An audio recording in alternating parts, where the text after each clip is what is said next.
Assalamualaikum warahmatullahi ta'ala wabarakatuh. Alhamdulillah wa syukurillah. Wassalatu wassalamu ala rasulillah wa ala alihi wa sahbihi wa man wala.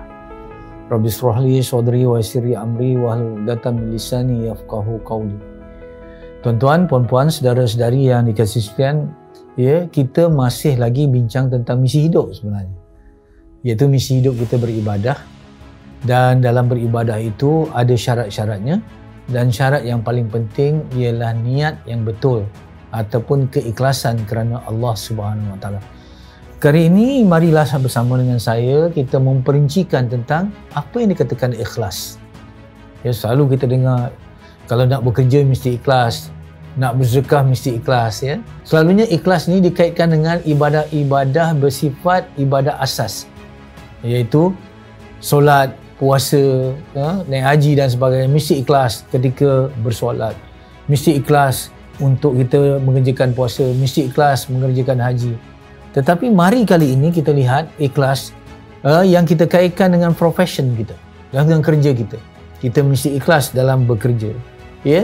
Kita mesti ikhlas dalam melaksanakan tugasan kita di sudut profesionalism kita, ya. Baik, sekarang apa itu ikhlas? Ikhlas daripada dua perkataan, khalas dan khalis. Khalas artinya khalas, tak ada apa-apa, nothing, ya. Dan khalis ialah suci murni. Jadi artinya ikhlas, dalam hati orang yang ikhlas tidak ada apa-apa kecuali Allah. Dalam hati orang yang ikhlas suci murni, tidak ada apa-apa melainkan nak dapat keredaan Allah Subhanahu Wa Taala. Ini yang dikatakan ikhlas. Artinya ikhlas itu khalas, ikhlas itu khalis. Ada ulama yang mengatakan, saya sebut dia di sini walaupun ini ada orang yang menolaknya dan sebagainya, tetapi kebaikan boleh saya berikan. Dia kata ikhlas itu seperti mana surah Al-Ikhlas. Ikhlas itu seperti mana surah Al-Ikhlas. Cuba kita baca surah Ikhlas sama-sama. Auzubillahi minasyaitonirrajim. Qul huwallahu ahad, Allahus samad, lam yalid walam yulad walam yakul lahu kufuwan ahad. Ya. Mana ada ikhlas? Tak ada ikhlas, ya. Ya. Jadi dalam surah Al-Ikhlas tidak ada perkataan ikhlas. Begitulah dalam hati orang yang ikhlas, tidak ada lain, ya, suci murni, hanya ada Allah Subhanahu Wa Taala. Ya. Allah Subhanahu Wa Taala menegaskan, ya, yang ditegaskan oleh Rasulullah SAW tentang ikhlas ni, ya. Ikhlas ni rahsia dalam rahsia Allah. Ikhlas ni rahsia dalam rahsia Allah. Subhanallah. Seperti semut hitam yang berjalan di dalam gelap malam, ya, di tengah-tengah batu hitam. Jadi semua hitam-hitam ni semua tak nampak, ya. Jadi ikhlas ni rahsia dalam rahsia Allah. Hingga para malaikat pun hanya mencatat amalan. Tetapi para malaikat tak tahu hati orang tu ikhlas atau tidak. Sebab yang menilai hati adalah Allah. Yang mencatat amalan hanya malaikat. Sebab itu ada di dalam hadis orang yang muflis di akhirat, iaitu orang yang membaca Al-Quran, orang yang mendermakan harta yang dermawan, orang yang mati syahid mengorbankan nyawa. Bila mereka nak digiring ke syurga, Allah kata giring mereka ke neraka. Kerana orang yang membaca Al-Quran lebih nak dikenali sebagai qari yang ternama. Orang yang menderma harta untuk dikenali sebagai dermawan. Orang yang mengorbankan nyawa untuk syahid, mereka suka dikenalkan sebagai hero yang pemberani. Contoh, Jadi walaupun catatan amalan tu ada, tetapi Allah menilai hati. Yang itu hak eksklusif Allah saja menilai hati. Ya. Sebab itu ketika saya bercakap sekarang, ketika anda mendengar, mengikuti sekarang, ya, kita cuba ikhlas. Tetapi apakah saya boleh confirm hati saya ikhlas? Apakah tuan-tuan, saudara-saudari yang mendengar ni boleh mengatakan hati ikhlas? Oh, tidak. Ya, ikhlas adalah rahsia dalam rahsia Allah. Ya, kita tak boleh mendakwa ikhlas. Sebab itu ada kata-kata ulama, ya, pandangan ulama, ya, tidak beradab kalau kita menulis surat bawah tu yang ikhlas, tak boleh. Sebab kita tak tahu hakikat ikhlas atau tidak. Cuma kalau orang tanya kepada kita, awak ikhlas tak? Jangan jawab, saya tak ikhlas. Jangan, ya, saya cuba untuk ikhlas. Ya, jadi ini. Jadi kalau kita dengan diri kita sendiri kita tak tahu ikhlas atau tidak, apatah lagi kita nak teka, nak tebak hati orang lain. Kadang-kadang kita dengar ya dalam perbualan kita ya, cara dia cakap pun aku tahu tak ikhlas. Oh, tu dia ya. Boleh dilihat body language orang tu ya. Aku tengok cara dia jalan pun tak ikhlas. Ada setengah orang berkata gitu. Jadi tak boleh kita katakan begitu, kerana ya, kalaulah kita tak boleh mengukur, tidak boleh confirm hati kita ikhlas atau tidak, apatah lagi kita nak kata orang lain ikhlas atau tidak. Boleh faham maksud saya? Jadi sebaik-baiknya ikhlas ini pulangkan kepada Allah. Jadi selamatlah kita. Jadi entry Facebook ni kadang-kadang bila orang buat kebaikan kan dikeluarkan ini. Kita pula yang sibuk riak orang tu. Kita kata orang ni riak ke? Tak takut sum'ah ke? Tak dapat. Kenapa dia yang mandi, kita yang basah pula? Kenapa kita takut tentang keikhlasan orang lain? Sedangkan yang patut kita khawatiri ialah keikhlasan diri kita sendiri. Jadi ingat, ikhlas adalah rahsia dalam rahsia Allah. Cuma Allah Subhanahu Wa Taala menegaskan kemudian, ikhlas tu rahsia dalam rahsia Allah. Allah akan beri ikhlas kepada orang yang Allah sayang. Orang yang Allah sayang, Allah bagi ikhlas. Jadi kalau Allah Subhanahu Wa Taala beri kita harta, kita dapat harta kan? Belum tentu Allah sayang. Dan belum tentu juga Allah benci kalau kita diberi harta, tapi belum tentu Allah sayang. Sebab apa? Sebab harta juga Allah beri kepada Qarun yang Allah benci. Allah benci kepada Qarun, tapi Allah bagi dia harta. Kalau kita naik pangkat, kita dapat kuasa, kita kata confirm Allah sayang. Tengok pangkat saya tinggi, kuasa saya bertambah. Belum tentu, kerana Fir'aun dan Namrud juga Allah bagi kuasa yang tinggi, tapi Allah benci. Kalau kita dapat wajah yang cantik, sekarang ni memang produk-produk kecantikan dapat tempat betul Orang nak putih, nak gebu, nak lembut, macam-macam Jadi subhanallah, kalau kita dapat jadi wanita yang cantik ataupun lelaki yang segak, belum tentu Allah sayang.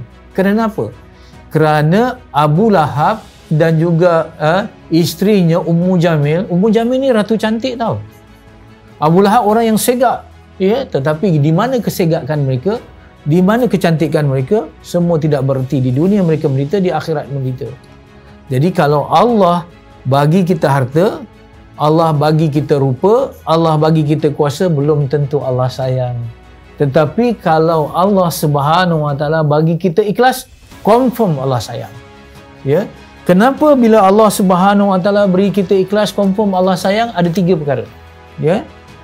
Pertama, ikhlas adalah sumber kebahagiaan, ketenangan dan juga kejayaan kita dalam hidup. Tengok saya dah katakan awal dulu, ingat siri awal dulu.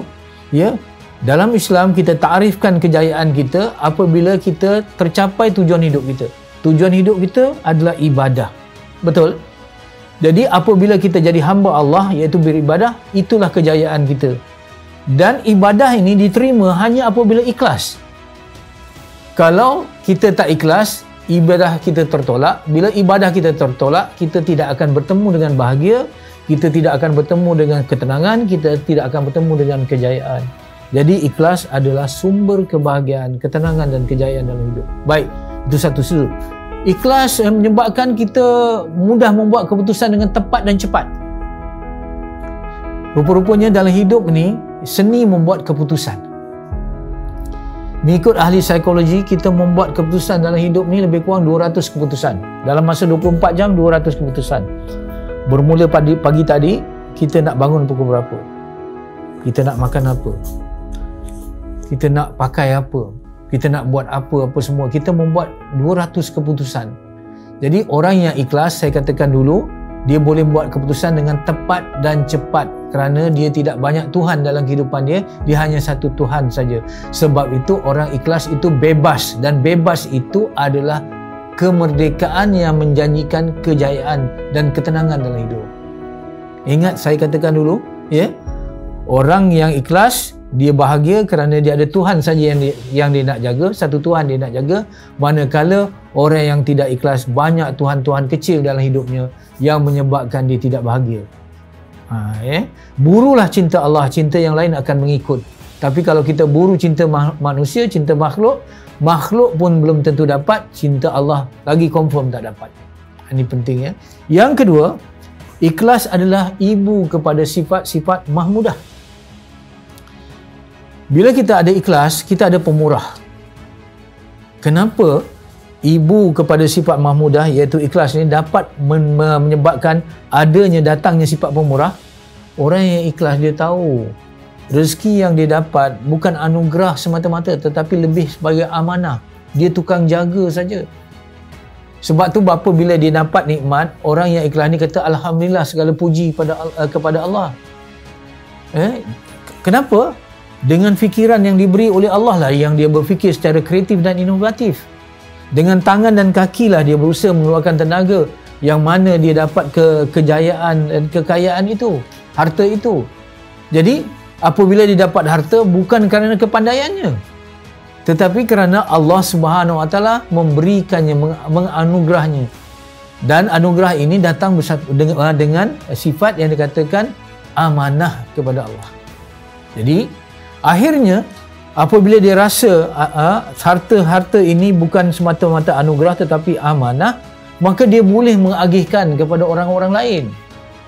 Dia jadi pemurah kerana ikhlas, kerana dia nak memberi kebaikan kepada orang lain dan sebagainya, kerana dia merasakan dia hanya saluran saja kepada orang lain untuk mendapat nikmat daripada Allah Subhanahu Wa Taala. Beginilah ya. Kita kena lihat begitu. Jadi orang yang ikhlas juga yang dikatakan boleh menjadi pemaaf. Kenapa orang ikhlas pemaaf? Kerana orang yang ikhlas mengharap keampunan daripada Allah. Bila seorang mengharapkan keampunan daripada Allah, dia mudah memaafkan kesalahan orang lain. Dengar ya. Kalau dalam hidup ni kita sukar memaafkan, artinya kita tak mau keampunan daripada Allah. Sebab Allah janjikan dalam Al-Quran, orang yang memaafkan kesalahan orang lain dapat keampunan daripada Allah. Jadi kita banyak dosa kan? Tak maukah kita keampunan daripada Allah? Tentu mahu, betul? Maka marilah sama-sama kita didik hati kita menjadi seorang yang pemaaf. Kerana apabila kita maafkan kesalahan orang lain, kita harap Allah ampunkan dosa kita. Perkataan see you in court, see you di akhirat dan sebagainya boleh kalau dia kalau dia merosakkan agama kita. Tapi kalau dia sekadar aku tak suka muka engkau, aku tak suka baju engkau, itu yang menyebabkan kita bergaduh sampai mati, tak mungkin. Rugi saja. Jadi yang kedua, ikhlas adalah ibu kepada sifat mahmudah. Elok juga saya tanya, apa ibu kepada sifat mazmumah? Mahmudah yang baik kan? Mazmumah yang jahat. Apa ibu kepada sifat mazmumah? Ibu kepada sifat mazmumah ialah ego ataupun takabur. Daripada takbur timbul hasad dengki, tak boleh lihat orang lain lebih. Daripada takbur timbul pemarah, ya, kita memandang kecil orang lain, kita boleh bentak-bentak, kita boleh hina orang lain. Daripada takabur timbul prasangka, daripada takbur timbul tamak dan sebagainya. Jadi mari kita ikhlas, kerana ikhlas menimbulkan ataupun menumbuhkan sifat-sifat mahmudah. Jauhilah dengan takbur, kerana takbur mengundang sifat-sifat mazmumah yang lain. Jadi ini satu ya. Yang seterusnya ya, ikhlas adalah perisai kepada tipu daya syaitan. Perisai kepada tipu daya syaitan. Kalau kita banyak amal, kalau kita banyak ilmu, kita terdedah kepada tipu daya syaitan. Syaitan masih boleh menipu daya kita. Kalau kita tengok dalam sejarah, apa yang terjadi kepada Bal'am bin Ba'ura, Syekh Barsisa, ni semua orang hebat-hebat ni, wali-wali tinggi. Tetapi bagaimana mereka ditipu oleh syaitan? Kerana apa? Walaupun mereka banyak ilmu, walaupun mereka banyak amal, tetapi akhirnya kecundang, kalah kerana ditipu oleh syaitan. Ya, tetapi ya, syaitan tidak boleh menipu. Kalau dalam Quran, illa mukhlasin, ataupun orang yang ikhlas, syaitan tak boleh tipu. Ya, bayangkan kita nak berdepan dengan syaitan, boleh tak? Saya nak tanya betul-betul dari hati ke hati lah. Ya, mampu tak kita lawan syaitan? Walaupun kita tahu innahu lakum adu mubin, sungguhnya syaitan ni musuh yang nyata. Mampu tak kita lawan syaitan? Ya, tak mampu jawapannya. Kerana syaitan boleh melihat kita, betul? Kita tak boleh melihat syaitan. Kalau dari segi logiknya, berlakulah perlawanan tinju, ya, bertumbuk lah katakan. Satu pihak boleh nampak, satu pihak tak boleh nampak. Agak-agaknya siapa yang menang? Tentulah yang boleh nampak. Yang tak boleh nampak, macam mana dia nak menang? Begitulah kita melawan dengan syaitan. Syaitan boleh nampak kita, kita tak boleh nampak syaitan. Syaitan ni musuh yang licik dan musuh yang bijak, musuh yang kata kreatif dan inovatif. Ya, cuba bayangkan syaitan yang menyebabkan datuk kita Nabi Adam AS dan nenda kita Siti Hawa AS, yang menyebabkan keduanya terkeluar daripada syurga. Iblis ni ataupun syaitan ni masih wujud sampai sekarang. Ya, kalau kita tengok berapa puluh ribu tahun dia ada experience atau ada pengalaman menghadapi manusia. Yang ini dengan harta tak boleh, dengan wanita dia bagi wanita. Yang ini dengan wanita dia boleh tapi dengan harta tak boleh. Dengan harta ni tak boleh, dengan wanita tak boleh, dengan kuasa. Dia tak tahu. Fail tentang manusia ada dalam poket dia lah, kalau saya katakan begitu. Ya, jadi kita takkan mampu melawan syaitan. Jadi macam mana kita melawan syaitan? Fasta'iz billah. Itu je jawapan dalam Quran. Fasta'iz billah. Minta berlindung dengan Allah. Kita tak boleh berdepan direct dengan syaitan, tetapi kita mesti berlindung dengan Allah. Sebab tu ketika ditanya kepada seorang syekh, kenapa? Apa hikmahnya Allah cipta syaitan? Jawapannya ialah, bila Allah ciptakan syaitan, kenapa? Supaya kita semakin kuat bergantung kepada Allah. Umpama macam ni, ya. Kita tengah jalan, kita dikejar oleh anjing Rottweiler ataupun anjing Bulldog ni. Bulldog ni, Rottweiler jangan main. Dia bukan tangkap kaki tau, dia tangkap tengkuk. Kita nak lawan anjing Rottweiler besar. Tak mampu kita lawan. Apa yang kita boleh buat? Panggil tuan punya anjing. Panggil tuan punya anjing. Tuan punya anjing kenap je. Dia kata, boy. Kalau nama anjing tu boy lah. Dia kata, kejap je. Dia kelip saja kejap. Anjing pun datang. Kita pun selamat daripada dikejar anjing. Betul tak? Begitu juga. Syaitan ni siapa yang cipta? Allah. Pemiliknya Allah Subhanahu Wa Taala. Maka sekiranya Allah telah memberi pelindungan, sekiranya Allah Subhanahu Wa Taala telah sayang, Allah Subhanahu Wa Taala telah menjadi teman kita, maka syaitan tidak akan dapat menipu kita. Syaitan tidak akan dapat memerangi dan mengalahkan kita. Jadi jangan lawan syaitan, tapi akrab dengan Allah. When God is your friend, who is your enemy? Ya, kalau kita betul-betul akrab dengan Allah, musuh tak boleh. Dan satu lagi, syaitan ni dia akan pergi macam anjing juga. Analoginya masih analogi anjing, ya. Anjing ni dia kejar manusia kerana manusia ni ada pegang tulang, ya. Sebab tulang tu menjadi attraction, menjadi daya tarikan kepada anjing untuk pergi. Kalau kita pegang tulang, maka sebaiknya apabila kita dikejar anjing, kita lepaskanlah tulang tu. Dia akan pergi pada tulang tu, dia tak pergi kita. Ya? Apa maksud tulang pada diri kita yang menyebabkan anjing tu semakin bersemangat untuk mengejar kita? Tulang itu ialah sifat-sifat mazmumah kita. Hasad dengki, pemarah, bakhil, pengecut. Semua itu adalah pintu-pintu yang mengundang datangnya syaitan dalam hidup kita. Sebab itu saudara-saudari yang dikasihi sekalian, kalau kita dapat menutup pintu sifat mazmumah ini, artinya kalau kita lontarkan tulang-tulang ini ataupun sifat-sifat mazmumah ini, maka syaitan tidak akan ada peluang untuk menyesatkan kita. Ini penting dalam hidup. Jadi artinya subhanallah, kita sungguh-sungguh berusaha untuk mendapat keikhlasan, kerana keikhlasan itu tiga. Dengar ya. Yang pertama, keikhlasan adalah sumber kebahagiaan, ketenangan dan kejayaan dalam hidup. Yang pertama. Yang kedua, keikhlasan adalah ibu kepada sifat-sifat baik ataupun ibu kepada sifat-sifat mahmudah. Dan yang ketiga, syaitan adalah perisai kepada tipu daya syaitan, yang syaitan ini nak bawa kita ke neraka bersamanya. Jadi subhanallah, marilah kita cuba lihat dalam kehidupan kita wujudnya syaitan ini. Wujudnya syaitan. Kadang-kadang kita tak sedar. Syaitan orang ketiga. Ketika kita bergaduh dengan suami isteri, kita tak tahu yang ketiganya ialah syaitan. Ketika kita tak puas hati dengan bos tak puas hati dengan bawahan, bergaduh. Siapa yang bagi idea tu? Bagi idea, keluarkan kata-kata yang kasar, mengungkit-ungkit yang bukan-bukan, syaitan yang bagi. Jadi kalau kita tengok muka isteri kita tengah marah, kita tengok muka suami kita tengah marah dan mengeluarkan kata-kata hamburan-hamburan yang tidak seyogianya dilontarkan atau diluahkan, ingat, idea itu datang daripada syaitan, bukan daripada dia.